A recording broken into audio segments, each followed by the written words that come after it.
Assalamualaikum warahmatullahi wabarakatuh. Perkenalkan, kami dari kelompok 9 yang beranggotakan Almadwi Damayanti, Muhammad Ihsan Maulana, dan Naufarido akan menjelaskan mengenai pokok-pokok kandungan dari Al-Quran. Al-Quran merupakan wahyu Allah Subhanahu wa Ta'ala yang diturunkan kepada Nabi Muhammad SAW dengan perantara malaikat Jibril dan disampaikan dengan jalan mutawatir kepada kita dan ditulis dalam mushaf dan membacanya termasuk ibadah. Al-Quran diturunkan secara berangsur-angsur kepada Nabi Muhammad SAW selama kurang lebih 22 tahun. Al-Quran sendiri itu berisi pesan-pesan ilahi atau risalah ilahiyah untuk umat manusia yang disampaikan melalui Nabi Muhammad SAW. Pesan-pesan tersebut tidak berbeda dengan risalah yang dibawa oleh Nabi Adam, Nuh, Ibrahim, dan Rasul-Rasul lainnya sampai kepada Nabi Isa. Risalah itu adalah mentauhidkan Allah. Sebenarnya banyak ilmu pengetahuan yang diajarkan dalam Al-Quran itu sendiri.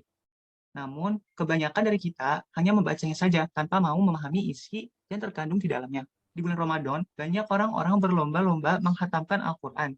Sebenarnya bukan menghatamkan yang diutamakan, akan tetapi menelaah dan mempelajari Al-Quran yang sangat dianjurkan agar tidak terjadi kesalahpahaman memaknai Islam seperti yang terjadi belakangan ini, di mana banyak timbul aliran-aliran sesat yang mengatasnamakan Islam, Ahlus Sunnah wal Jamaah. Nah, selanjutnya kita akan masuk kepada pokok-pokok kandungan Al-Quran. Yang pertama itu ada akidah. Secara bahasa, akidah berasal dari bahasa Arab, yaitu aqoda yang bermakna ikatan atau sangkutan atau menyimpulkan sesuatu. Nah, di antaranya juga mempunyai arti al-yakin atau keyakinan dan al-jazmu atau penetapan. Secara terminologi, menurut beberapa ulama, yang pertama menurut Hasan al-Banna, aqaid, yaitu bentuk jamak dari akidah, adalah beberapa perkara yang terjadi, yang wajib diyakini kebenarannya oleh hati, mendatangkan ketentraman jiwa, menjadi keyakinan yang tidak tercampur sedikit pun dengan keraguan-raguan. Dan yang kedua, menurut Abu Bakar Jabir al-Jazairi, akidah merupakan sejumlah kebenaran yang dapat diterima secara umum oleh manusia berdasarkan akal, wahyu, dan fitrah. Kebenaran itu dipatrikan di dalam hati serta diyakini kesahihan dan keberadaannya secara pasti dan ditolak segala sesuatu yang bertentangan dengan kebenaran itu. Akidah berarti ketetapan yang tanpa adanya keraguan pada orang yang mengambil keputusan. Dalam agama, akidah sendiri memiliki arti yang berkaitan dengan keyakinan, bukan perbuatan, seperti akidah dengan adanya Allah dan diutusnya para rasul. Jadi kesimpulannya, apa yang telah menjadi ketetapan hati seseorang secara pasti adalah akidah, baik itu benar ataupun salah. Sumber akidah Islam adalah Al-Quran dan As-Sunnah. Artinya, apa saja yang disampaikan oleh Allah Subhanahu wa Ta'ala dalam Al-Quran dan Rasulullah SAW dalam sunnah-sunnahnya wajib diimani, diyakini, dan diamalkan. Berikut beberapa dalil mengenai akidah. Yang pertama itu ada surah Al-Ikhlas ayat 1-4 yang artinya katakanlah dialah Allah yang Maha Esa, Allah adalah Tuhan yang bergantung kepadanya segala sesuatu, dia tiada beranak dan tidak pula diperanakan, dan tidak ada seorang pun yang setara dengan dia. Yang kedua itu ada surah An-Nahl yang artinya janganlah kamu menyembah dua Tuhan, sesungguhnya dialah Tuhan yang Maha Esa, maka hendaklah kepadaku saja kamu takut. Yang kedua itu ada sejarah. Istilah sejarah berasal dari kata sejarah, yaitu bahasa Arab, dan histori dari bahasa Inggris. Semua kata tersebut berasal dari bahasa Yunani, yaitu historia, yang berarti ilmu. Historia sendiri digunakan untuk penjelasan mengenai gejala-gejala manusia dalam urutan kronologis. Sedangkan secara terminologi, Menurut Al-Makrizi, sejarah ialah memberikan informasi tentang sesuatu yang pernah terjadi di dunia. Definisi sejarah lebih umum adalah masa lampau manusia, baik yang berhubungan dengan peristiwa politik, sosial, ekonomi, maupun gejala alam. Dan definisi ini memberi makna bahwa sejarah tidak lebih dari sebuah rekaman jejak masa lampau manusia dengan segala isinya. Dalam Kamus Umum Bahasa Indonesia, WJS Perwadinata mengatakan sejarah adalah kejadian dan peristiwa yang benar-benar terjadi pada masa lalu. Dengan adanya contoh kisah umat-umat terdahulu, serta akibat dari umat-umat yang menentang Allah Subhanahu wa Ta'ala, secara tidak langsung, itu akan menyadarkan hati orang dan merenungkan hikmah di balik kisah-kisah tersebut. Kisah menjadi sarana yang lembut untuk merubah kesalahan dan kekufuran suatu komunitas masyarakat, dengan tidak secara langsung menyalahkan atau menggurui mereka. Di sini ada beberapa ayat mengenai sejarah dan kisah. Yang pertama itu ada surat At-Toha ayat 99, yang artinya, demikianlah kami kisahkan kepadamu Muhammad sebagian kisah umat yang telah lalu. Dan sungguh telah kami berikan kepadamu suatu peringatan Al-Quran dari sisi kami. Yang kedua itu ada surah Ar-Rum ayat 42, yang artinya, katakanlah Muhammad, berpergianlah di bumi, lalu lihatlah bagaimana kesudahan orang-orang dahulu. Kebanyakan dari mereka adalah orang-orang yang mempersekutukan Allah. Yang selanjutnya akan dijelaskan oleh rekan saya. Baik, terima kasih. Selain akidah dan sejarah, di dalam Al-Quran juga memuat syariah dan akhlak. Nah, pertama kita akan membahas syariah next.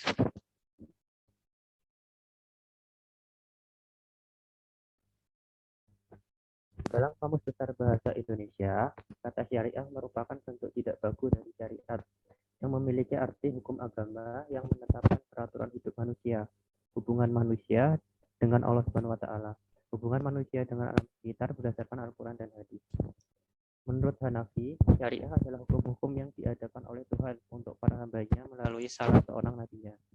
Baik hukum tersebut berkaitan dengan cara mengadakan perbuatan yang disebut sebagai hukum cabang atau amalan. Menurut Amir Syarifuddin, syariah disamakan dengan jalan air mengingat bahwa barang siapa yang mengikuti syariah, ia akan mengalir dan bersih jiwanya. Allah menjadikan air sebagai penyebab kehidupan tumbuh-tumbuhan dan hewan, bagaimana menjadikan syariah sebagai penyebab kehidupan jiwa manusia. Lanjut. Syariat-syariat itu yang menjadi petunjuk umat manusia adalah beragama. Allah menerangkan syariat-syariatnya dalam Al-Quran, dan Allah menjadikan Al-Quran sebagai pedoman hidup manusia. Dalam kehidupan sehari-hari, syariat sangat berkaitan erat dengan ilmu fikih, karena syariah sendiri merupakan landasan fikih. Sedangkan fikih merupakan metode ilmu yang merinci syariah dalam realitas yang terjadi. Sehingga dapat disimpulkan bahwa fungsi syariah adalah membantu manusia memiliki hablum minallah atau hubungan kepada sang pencipta, dan hablum minanas atau hubungan kepada sesamanya dengan sebaik-baik mungkin.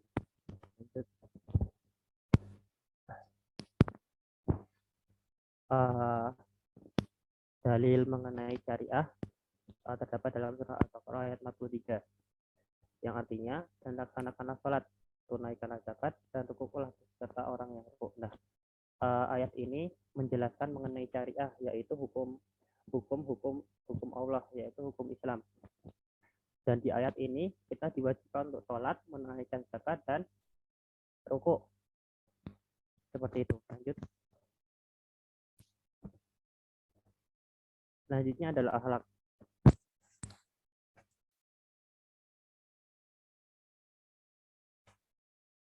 Next. Dalam Kamus Besar Bahasa Indonesia, kata akhlak memiliki makna budi pekerti atau kelakuan. Sedangkan secara terminologi, akhlak adalah bentuk jamak dari kata khuluq yang berarti perangai, tingkah laku, atau tabiat. Menurut Imam Al-Ghazali dalam kitabnya Ihya Ulum al-Din mengatakan bahwa akhlak adalah sifat yang tertanam dalam jiwa yang menimbulkan bermacam-macam perbuatan dengan gampang dan mudah tanpa memerlukan pemikiran dan pertimbangan. Yang kedua, Ibrahim Anas mengatakan akhlak ialah ilmu yang objeknya membahas nilai-nilai yang berkaitan dengan perbuatan manusia, dapat disifatkan dengan baik dan buruknya. Nah, jadi dapat disimpulkan bahwa akhlak itu adalah istikat atau perbuatan manusia. Lanjut.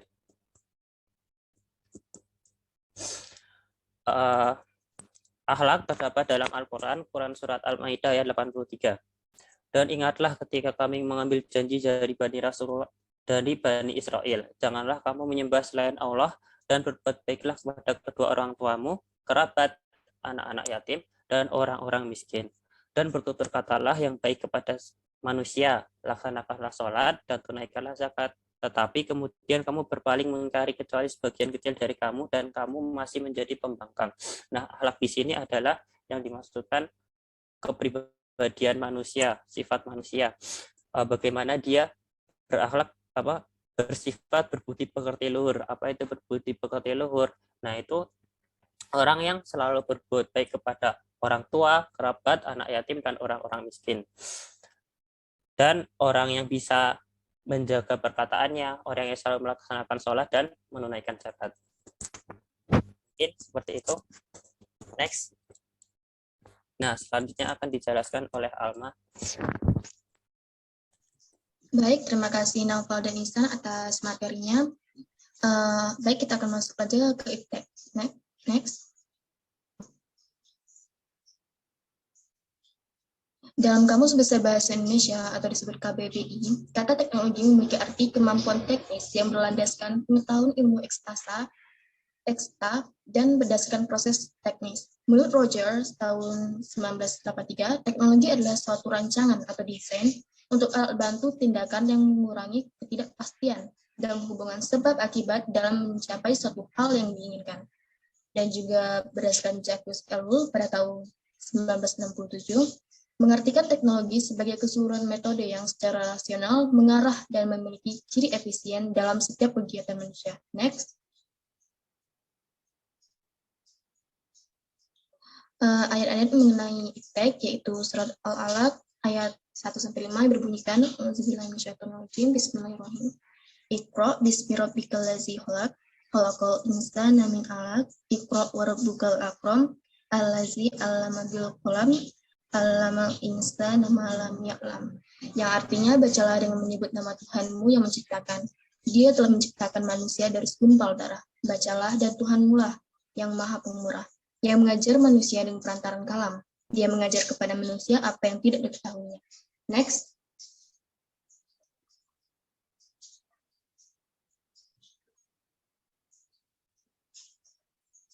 Baik, materi terakhir adalah tentang filsafat. Next. Kata filsafat berasal dari bahasa Yunani kuno yang berarti cinta akan hikmah atau kebijaksanaan.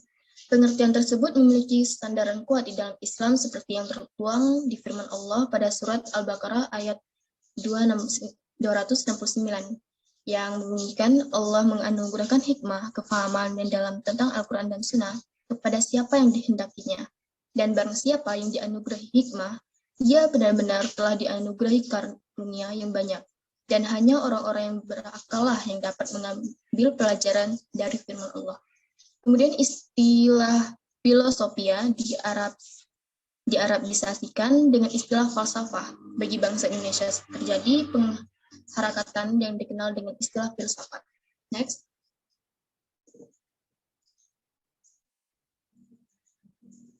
Cara mengenal filsafat melalui sejarah atau historis. Di sini yang dimaksud adalah untuk mempelajari filsafat, kita perlu mempelajari tokoh-tokoh filsafat atau yang disebut filsuf dari zaman ke zaman, periode ke periode, dan mempelajari filsafat dari suatu daerah ke daerah yang lainnya. Melalui sistem. Dalam metode kedua ini, seseorang dipusatkan perhatiannya pada permasalahan filsafat ini secara bertahap, yakni pada persoalan-persoalan filsafat yang sudah disistematisir menjadi beberapa pokok permasalahan. Next.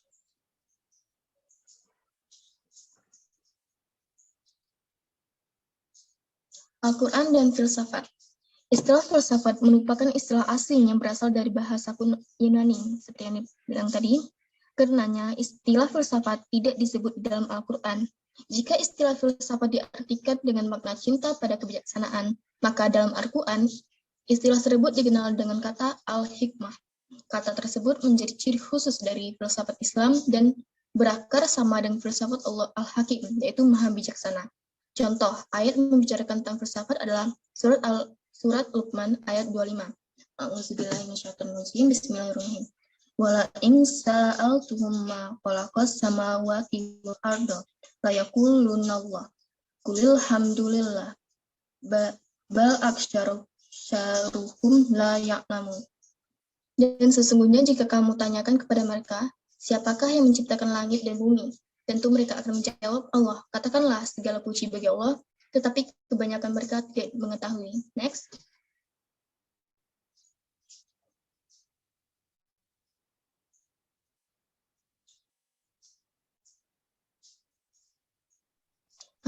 Demikian presentasi dari kami dan materi yang telah disampaikan.